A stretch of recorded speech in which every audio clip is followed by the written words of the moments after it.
Il y a des choses qui se passent en ce moment sur la régulation des cryptos et de la blockchain et de tous ces sujets-là. Beaucoup, oui. C'est quoi il y a deux gros actus, je crois, MiCA et le transfert d'argent.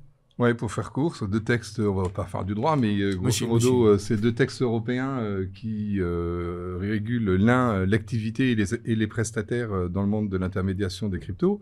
Pour faire très court, on duplique le monde des marchés financiers dans le monde des cryptos, c'est-à-dire là où il y a des brokers-dealers d'instruments financiers, on fait des brokers-dealers de cryptos. Mais avec les mêmes obligations. Avec les mêmes obligations. C'est vraiment le même fonctionnement. Et même chose, les plateformes sont régulées, les acteurs sont régulés.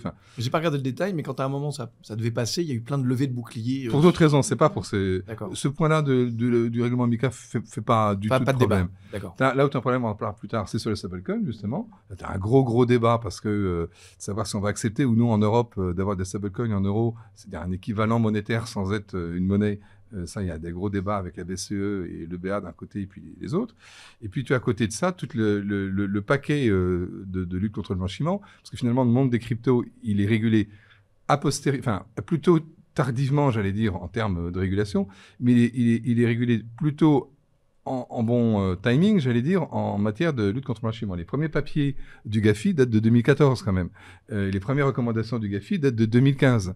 Après, on est arrivé dans des... Bon, ce que je veux dire par là, c'est que tu as tout un texte, ce fameux texte européen sur le transfert d'actifs, qui, grosso modo, et pour faire très court, dit quand vous transférez une crypto d'un endroit A à un endroit B, c'est comme si vous transfériez de l'argent à un endroit A et à un endroit B. Et donc, vous devez appliquer les mêmes règles qu'une banque. Je fais très court. Hein. Alors, il y en a qui s'offusquent. Donc, à qui vous envoyez, pourquoi vous l'envoyez, etc. Il y en a qui s'en offusquent, et puis il y en a qui disent c'est normal.